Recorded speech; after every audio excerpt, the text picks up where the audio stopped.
Es primordial en la oración buscar el reino de Dios. Es más importante, es lo más importante que pone allí. Todo tiene que ver con la relación con Dios, todo tiene que ver con estar limpios en el corazón para presentarse delante de Dios. Dios es rey y el rey debe ser exaltado. ¿Sí? Así que lo que dice el Señor es: santificado sea tu nombre, venga a nosotros tu reino, hágase tu voluntad. Tres áreas en las que está enfocada la oración en Dios. Luego de estas tres peticiones que se enfocan en la gloria a Dios, siguen las tres peticiones que son la necesidad del hombre. Y estas son el pan de cada día, el perdón de las ofensas y la protección contra la tentación y el peligro. Estas tres áreas, el pan de cada día, el perdón de los pecados y la protección espiritual, cubren todo lo que es el ser humano. Está cubierto en esta frase tan pequeña, tan sencilla. Eso es lo que es el hombre. Eso es lo que es la necesidad del hombre: el sustento físico, la necesidad de tener relación del aire. Así que, si prestamos atención a la palabra del Señor, en realidad hemos cubierto toda necesidad delante de Dios. Tiene sentido la escritura donde Pablo dice: por nada estéis afanosos, sino presentar todas nuestras peticiones delante de Dios con oración, ruego, acción de gracias, y la paz de Dios que sobrepasa todo entendimiento guarda entonces el corazón, los pensamientos en Cristo Jesús, porque todo está cubierto, toda la necesidad del hombre. Ahí viene la lucha que nosotros enfrentamos día a día. Mire, ¿cuánto conocimiento se necesita para saber que se está presentando la oración correcta delante de Dios? Unos cuantos versos es todo lo que se necesita, no es más. Así es. Es un asunto de fe, es un asunto de confianza en Dios. Estamos en la época de la informática, estamos en la época donde tenemos acceso a través de nuestros teléfonos a miles y miles de files de información. Casi cualquier, es común en las conversaciones. Decimos algo que no conocemos, o en Google. Además, Google se hizo un verbo ahora, que no existía esa palabra, y encontrar el significado inmediatamente. Y es mucho conocimiento, mucho conocimiento. Salomón dice en Eclesiastés: el fin de todo discurso oído es teme a Dios y guarda sus mandamientos. Eso es el todo del hombre. Dice que mucho estudio es fatiga de la carne. No digo que no estudien, hay que estudiar, yo sé, pero cuando venimos a Dios no necesitamos un montón de conocimiento. Yo tengo un programa en mi computadora que se llama Logos. Están ofreciendo. Y obviamente no corro con eso, porque no tiene fin. Yo creo que han salido más, otros 500 libros más, y siguen saliendo, y siguen saliendo, y siguen saliendo. Entonces, toda esta información ayuda a tener acceso a eso, pero no es necesaria para tener comunión con Dios. Lo que es necesario para tener comunión con Dios es un corazón contrito y humillado, es una disposición de dependencia total en Él, de buscar siempre esa relación que Él nos ofrece. Cuando decimos Padre nuestro, o como el Señor dice, Abba Padre, es decir, nuestro Padre en la intimidad. Así que el conocimiento no acerca, el conocimiento en abundancia no acerca al hombre a Dios, es el corazón contrito y humillado, y el Señor aquí lo está presentando claramente. Claro, si eres un maestro, tiene la necesidad de prepararse mejor, sin olvidarse de la necesidad primero de doblar rodilla delante del Señor, de postrarse delante de su Señor, de humillarse delante de Él. Y es bien interesante lo que el Señor presenta aquí antes de entrar en el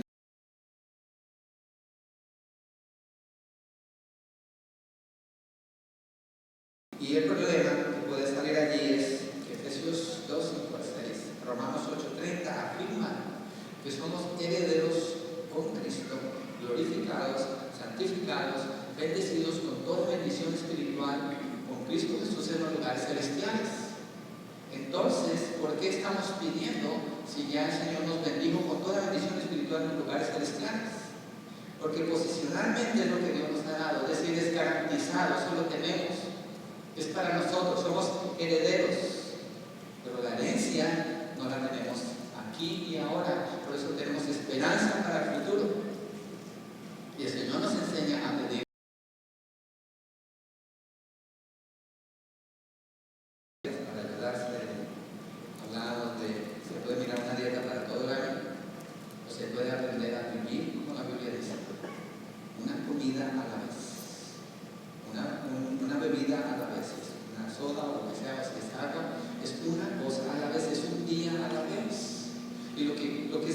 nos muestra en la oración del Padre Nuestro es depender de Él en cada detalle de la vida.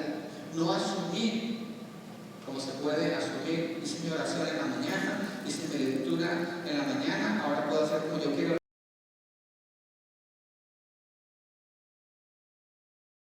Necesitamos la provisión de ahora, la porción de ahora. ¿Por qué? Porque eso es todo lo que podemos administrar. Es todo lo que podemos administrar.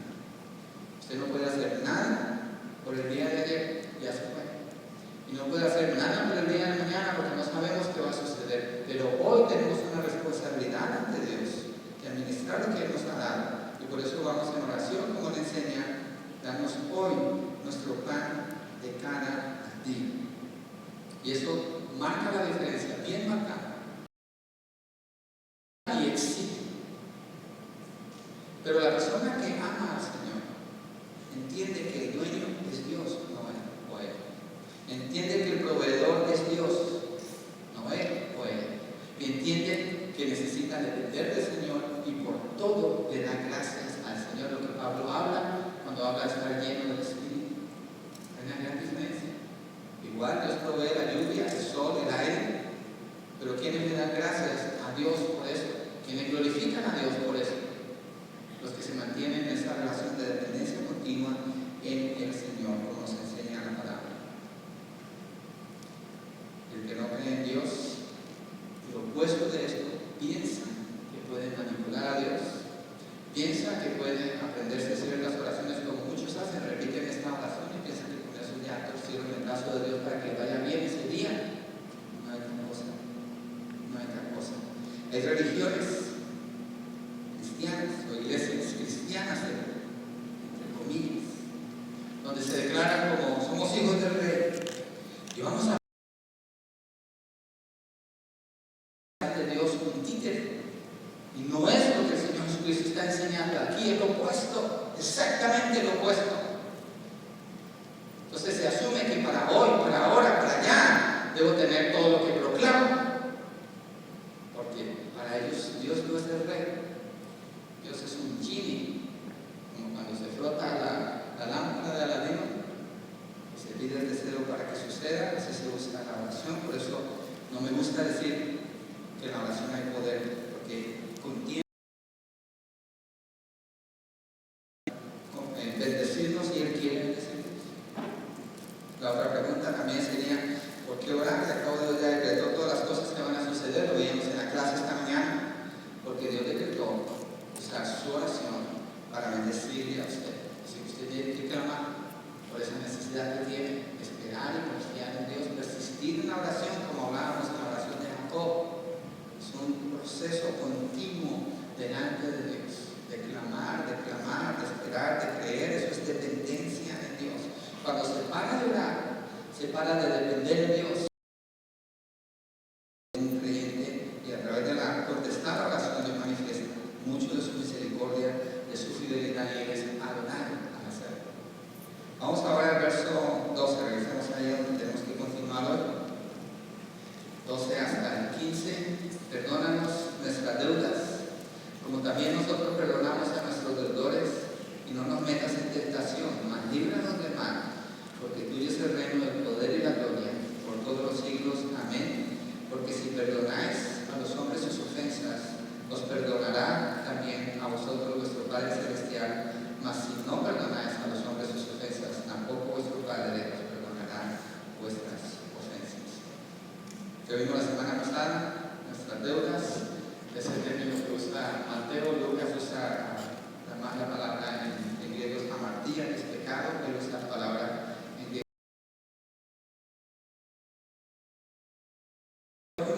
Pero primeramente es una ofensa contra Dios. Por eso al orar pedimos perdónanos.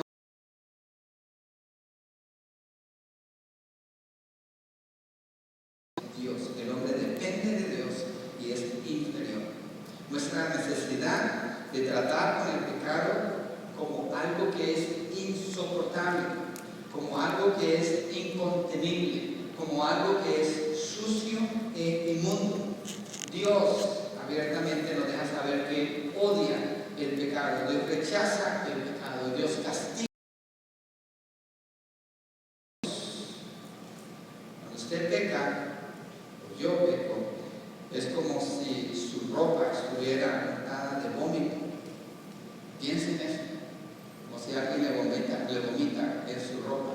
es algo que apesta, es insoportable, la hediondez, el olor, y usted no va a querer estar en esa condición. Usted seguramente va a buscar cómo limpiarse, cómo ponerse ropa limpia, ropa fresca, que no huela mal. La diferencia con el pecado es que usted no puede limpiarse. La diferencia con el pecado es que usted tiene que ir con el Señor para que Él le limpie, para que Él le perdone. Hay esa necesidad. Entonces, cuando tratamos con el pecado, no lo hacemos de una manera independiente, tenemos que hacer de una manera en obediencia a Dios y en dependencia total a Él, necesitados de ser limpiados por Él cada día, por nuestras maldades. Miren lo que dice Juan, capítulo 13, versos 4 al 8. El Señor Jesucristo, es día jueves de la noche, aquí, está con sus discípulos en la última cena.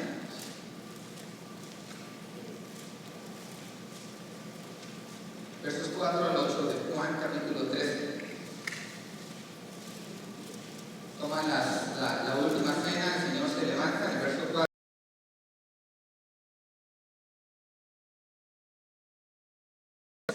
Vino Simón Pedro, y Pedro le dijo: Señor, ¿tú me lavas los pies? Respondió Jesús y le dijo: lo que yo hago, tú no lo comprendes ahora, mas lo entenderás después. Pedro le dijo: no me lavarás los pies jamás. Jesús le respondió: si no te lavara, no tendrás parte conmigo. Si Dios no es el que le limpia, no es tan limpio. Si Dios no es el que provee el perdón por esos pecados, no hay manera de ser perdonado. Si Dios no es el que provee el medio para que esto sea una realidad en la vida del creyente, no hay manera de ser lavado. No hay manera, es imposible. Es necesario ir con el Señor para ser limpiados. El pecado ensucia al creyente y es necesario que todos los días vaya con el Señor para ser limpiado. Cuando el creyente no trata con su pecado a diario, lo que sucede es lo siguiente: se va haciendo insensible a su inmundicia, se acostumbra al mal olor del pecado, aprende a pretender que todo está bien, se ejercita en ignorarlo y el corazón se le va endureciendo. Es como la historia de una niña que en el vecindario vio cuando un carro mató a un perro y la niña empezó a llorar y a llorar y a llorar: pobre animalito, pobre animalito. El caso es que entre más muertes de animalitos vio ella, más insensible se hizo y después ya no lloraba cuando un perro moría. Más seguían sus juegos, en sus actividades, se acostumbró.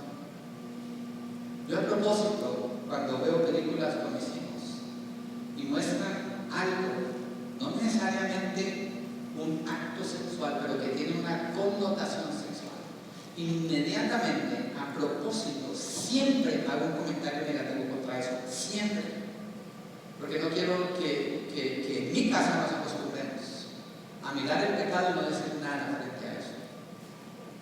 Algo tenemos que decir. O cuando hay una connotación que va a guiar eso a algo que es más pecaminoso, simplemente cortar y se apaga y se acabó. Así. Reaccionar contra el pecado como algo inmundo y sucio, como si estuviéramos vomitados y olemos así de feo, inmediatamente queremos quitarnos esa ropa, abandonar ese lugar, esa hediondez, y poder hacer limpiados. Así debe ser el creyente frente al pecado. No debe ignorarlo, porque su corazón se va a endurecer poco a poco, una cosita a la vez. Es como la historia, y esto me adelanto un poquito aquí. Tocan la puerta y es el que era el dueño de antes. Le digo: ¿qué te puedo ayudar? No me puedo dar un clavo. Clavo, le cuelga algo allí. Y así, la semana siguiente le toca otra vez y: ¿qué necesita? Quiero ver mi clavo. Pues entra y paga su clavo. Y así, hasta que toma toda la...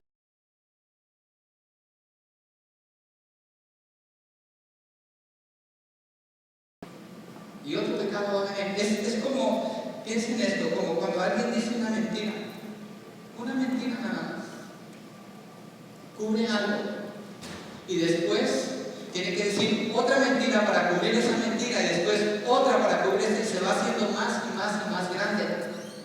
Es como cargar un monstruo que le va a devorar y estarlo acariciando y pretender que puede jugar con eso y no le va a pasar nada. Así es el pecado. Perdona nuestras ofensas. Es una oración necesaria para el creyente de todos los días. Perdona nuestras ofensas de hoy, aún, como decía la semana pasada. Cuando no estoy consciente de mi maldad con el Señor, decirle: Señor, yo sé que te he ofendido seguramente. Ayúdame a ver mi maldad. Ayúdame. El Señor, Él desea limpiar a usted de sus pecados, más que usted que está limpio, porque Dios es santo. Dios quiere que usted esté limpio.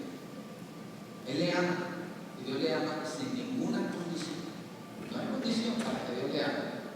No importa lo que pase en su vida, eso no puede cambiar el amor de Dios.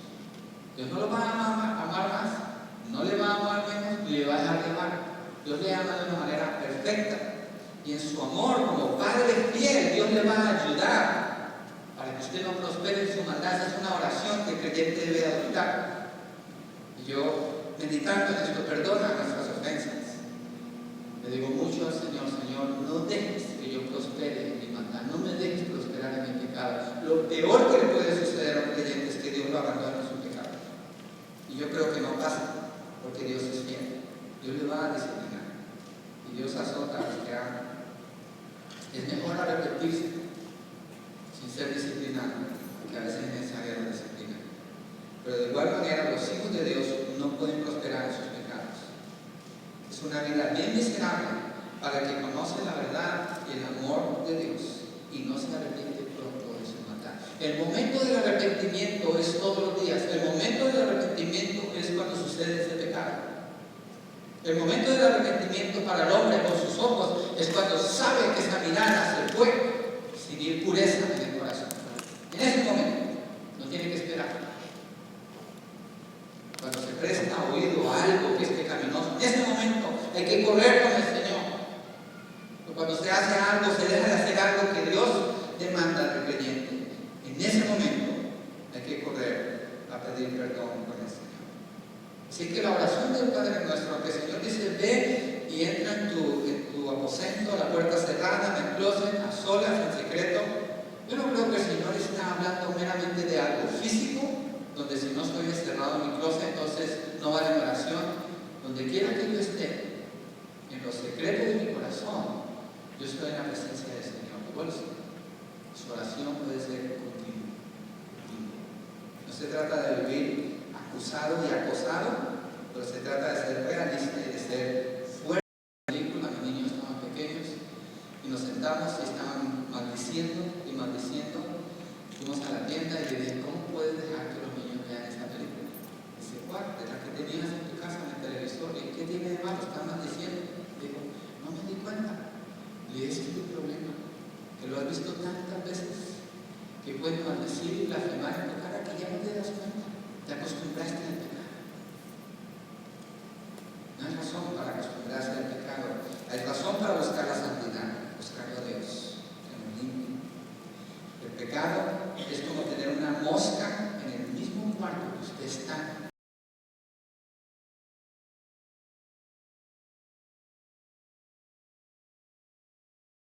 Eso es tratar con la vida. No darle espacio. No darle espacio. No categorizar tampoco el pecado. No categorizar el pecado. Pecado es pecado. No importa qué grande o qué pequeño es. Mirar dónde se está pecando y tratar con ese pecado. Que es diferente a tener diferencia de opiniones. Pero cuando el nombre del Señor no está siendo santificado, hay que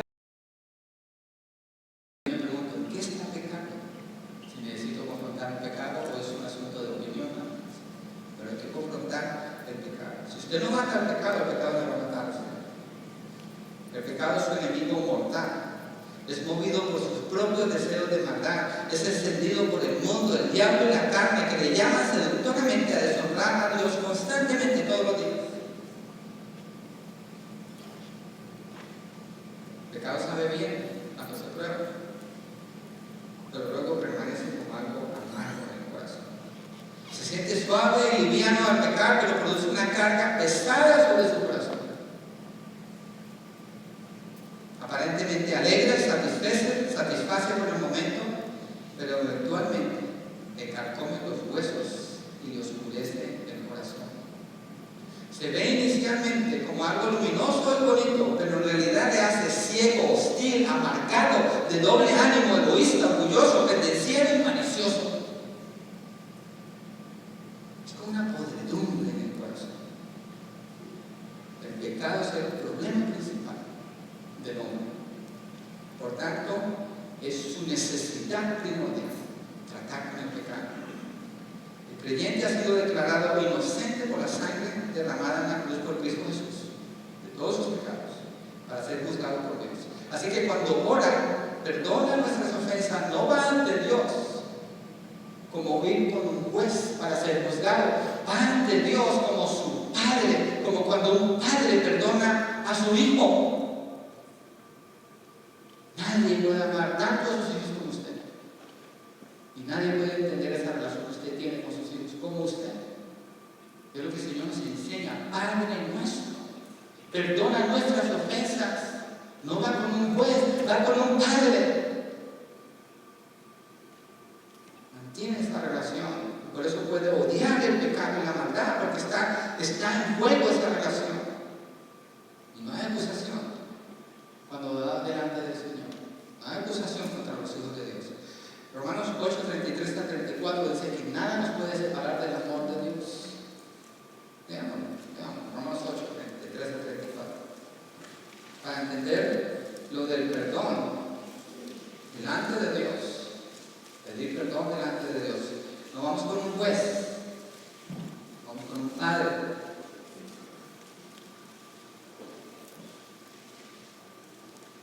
¿Quién acusará a los escogidos de Dios? Dios es el que justifica. ¿Quién es el que condenará? Cristo es el que murió, más aún el que también resucitó, el que además está a la diestra de Dios, el que también intercede por nosotros. Solo nos perdona, está intercediendo por nosotros. Y no solamente Él, dice que su Santo Espíritu está intercediendo por nosotros. Y no solamente su Santo Espíritu, pero dice que el Señor Jesucristo está sentado a la diestra de Dios Padre y está intercediendo por nosotros.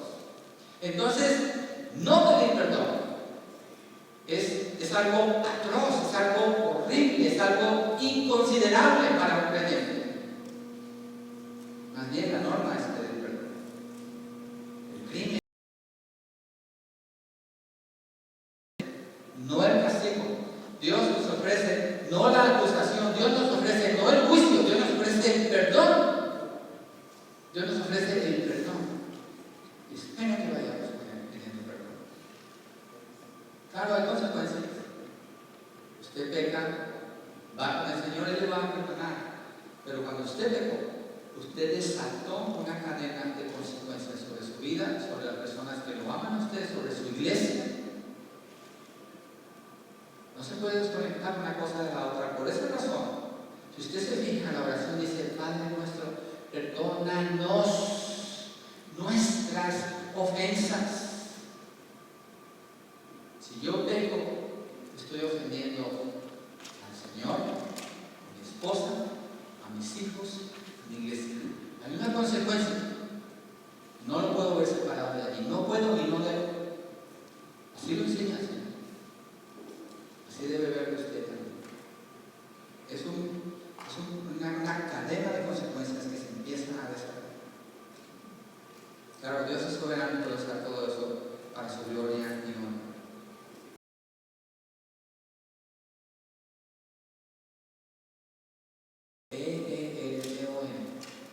Perdón debe ser característica de todos los días, especialmente con las personas que están más cerca de esa persona.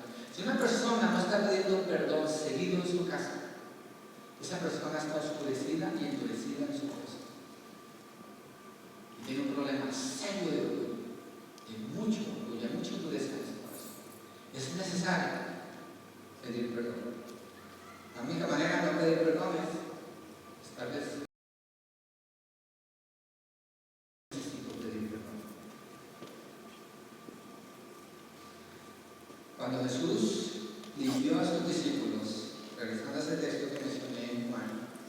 Él le lavó los pies. Es bien importante esta parte del perdón para el creyente. Los pies en ese contexto, todos los días se ensuciaban con tierra, con polvo, con el barro, porque ellos usaban sandalias. No tenían botas, ni zapatos cerrados, ni calcetines, todo el mundo andaba con sandalias, otros andaban descalzos. Así el creyente se ensucia todos los días. Los discípulos estaban sucios los pies, por eso el Señor le dice a Pedro, Pedro le dice, ¿tú me vas a lavar a mí? Y el Señor le dice, sí, si no puedes tener parte conmigo, no. Entonces, lávame todo, Señor. Le dice después, el Señor le dice, no, tú ya estás limpio, es necesario limpiarte los pies. Está relacionado con el pecado diario, el caminar, el pie se ensucia en ese contexto cuando yo vivía. Y era necesario cuando entraban a las casas limpiarse los pies. Y el que hacía esa labor era el siervo más bajo de toda la sociedad que había. Jesucristo le limpió los pies a sus siervos, a sus discípulos. Igual todos los días vamos con el Señor con la necesidad de ser limpiados. Esto es, y además esto es maravilloso pensar que el Señor hace con nosotros todos los días. Esto es maravilloso pensar en esto nada más. Con el Señor hay suficiente perdón. Romanos 5:20 dice que donde abunda el pecado, sobreabunda la gracia. Personas que dicen, pero no, usted no sabe lo que yo he hecho. Dios sabe. Y es suficiente lo que Él ha hecho para perdonar sus pecados. No hay ningún pecado que Dios no pueda perdonar, no hay excepción uno, que la blasfemia contra el Espíritu Santo, dice la palabra. Pero ese es otro tema para después. Así que es necesario confesar los pecados delante de Dios.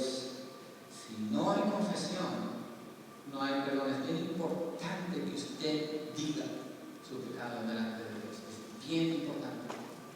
Lo vamos a ver más adelante cuando perdona nuestra ofensa como nosotros perdonamos a los que nos ofenden. Cuando usted pide perdón, usted tiene que decir su pecado.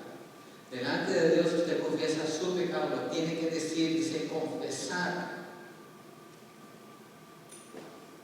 Porque al hacerlo, usted se está poniendo de acuerdo con Dios que usted es culpable.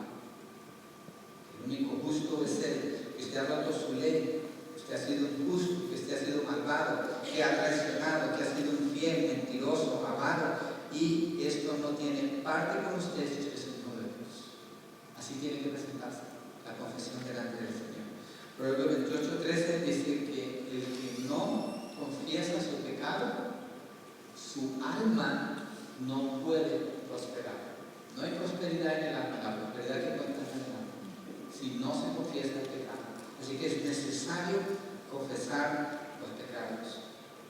El problema de Adán, en Génesis 3, fue que Adán nunca confesó su pecado, aunque Dios le dio la oportunidad. Dios buscó a Adán y Dios hace muchas veces eso con el creyente. Dios le va a buscar a usted. Dios le va a pedir cuentas a usted, porque usted es su hijo, si usted está en la fe. Y le va a ayudar a que usted se arrepienta. No endurezca su corazón. No endurezca nuestros corazones, como dice Pablo en el libro de Corintios. Como hizo Israel cuando estaba en el desierto. John Stott, en su libro Confiese sus pecados, dijo lo siguiente: el antídoto seguro contra el endurecimiento del corazón es la disciplina de descubrir nuestros pecados de pensamiento, de vista, al igual que de palabra y acción, y arrepentirse y dejarlos. Ese es el antídoto para que el corazón no se endurezca. Pero eso tiene que suceder continuamente. El ser salvo de la condenación eterna no le da licencia al creyente para presumir de la gracia de Dios y asumir que puede seguir pecando abiertamente. Al cabo Dios le va a perdonar después. No. Es necesario buscar ese perdón cada día. El creyente se identifica con Dios, pues es hijo suyo.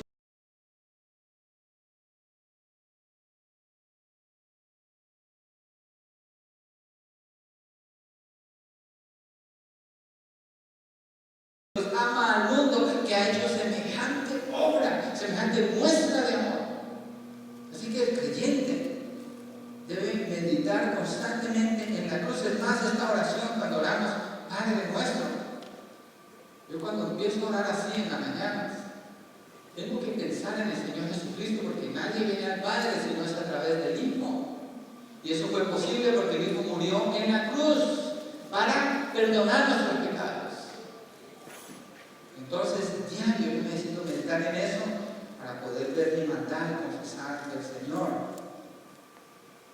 Muchas veces, cuando el creyente va delante del Señor, no está pensando en sus pecados. No siempre es así. Va delante del Señor, pero si usa este orden, Padre nuestro, empieza a contemplar la hermosura del Señor, la grandeza del Señor, la relación que Él ofrece al poderle llamar Padre nuestro, que estás en los cielos, y piensa en lo que eso significa, según lo que la palabra nos deja ver. Después, santificado sea tu nombre. Yo cuando llego allí ya estoy pensando en mis pecados. Y si no me puedo acordar de algunos, estoy diciendo, Señor, ayúdame, seguro que tengo maldad en mí. La forma como está hecha la oración del Padre nuestro ayuda al creyente a ser honesto delante de Dios. Es necesario meditar en la cruz que nos lleva a todo esto, para tener la perspectiva correcta de nuestra necesidad continua de su gracia y su perdón. Él es santo, y el creyente, al confesar su maldad, se mueve en el proceso de santificación para ser día a día más y más como es Cristo Jesús, pero necesita confesar sus pecados. ¿Y qué pasa con el creyente? Cuando es disciplinado, obediente delante de Dios, reconoce su necesidad, confiesa sus pecados, ¿sabe qué sucede? Si usted se acuerda cuando usted era recién salvo, yo me acuerdo.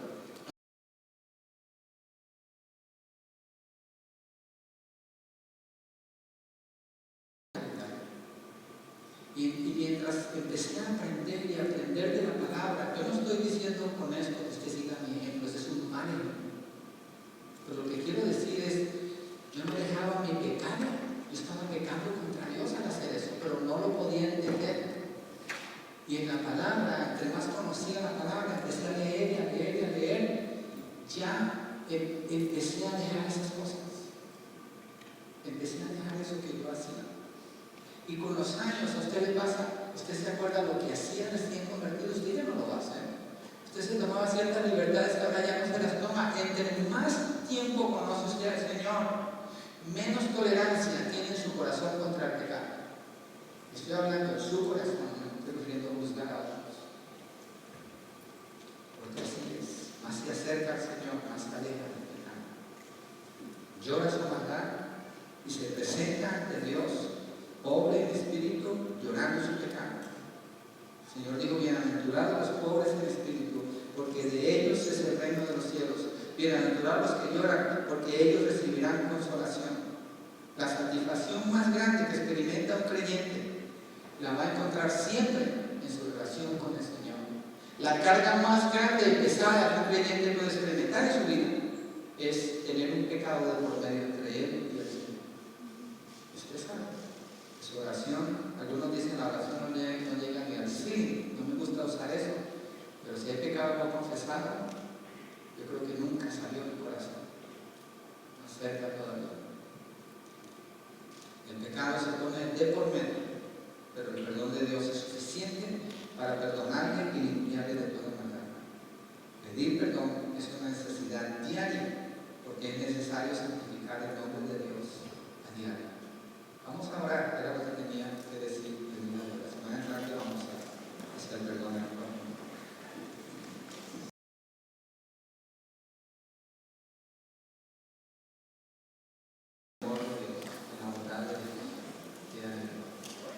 No deje que su corazón se endurezca. Eso sucede un pecado a la vez, un día a la vez. Que tu nombre sea santificado es nuestra primera petición. Por ti, por tu nombre, porque tu nombre es santo. Que tu reino venga, se establezca tu trono aquí en la tierra, Jesús. Que tu voluntad se haga aquí así como en el cielo. Cuando no seremos más tentados, cuando experimentaremos más la maldad, la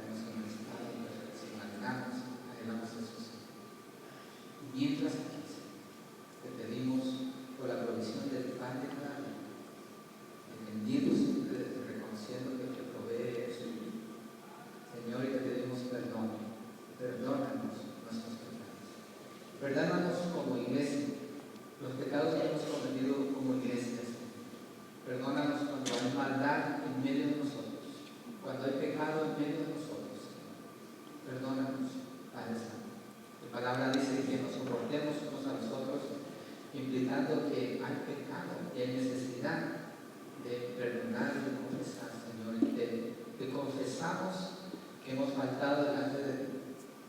Y seguimos con la necesidad de ser transformados, de ser cambiados como iglesia, Señor, para crecer hasta la altura del valor perfecto de Cristo Jesús.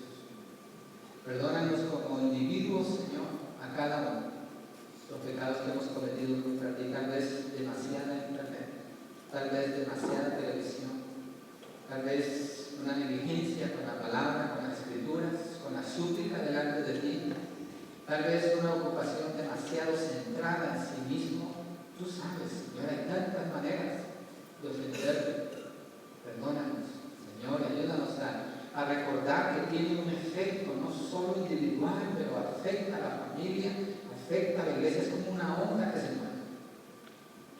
Que podamos llorar y lamentar el pecado, odiar el pecado, detestarlo como tú lo detestas, Señor, y apreciar y admirar y anhelar la pureza y la santidad que nos presentas en tu palabra, seguirla con pasión y con entrega, Señor. Menos espacio para el pecado, más cerca de ti y más lejos de la maldad, Señor. Gracias, Padre Santo. Oramos, Señor, por las personas que estén aquí y no te conocen. Suplicamos por su salvación. Suplicamos que tú les concedas el poder ser arrepentidos, que tú les concedas la fe necesaria para creer, que en sus corazones estén quebrantados, contritos y humillados, para que puedan correr ante ti, para ser limpiados de su maldad, a través de la obra de Cristo Jesús en el Espíritu Padre. Gracias, Señor. Te bendecimos, Señor, te damos gloria y honra y decidimos guardar tu palabra en nuestro corazón para no pecar contra ti.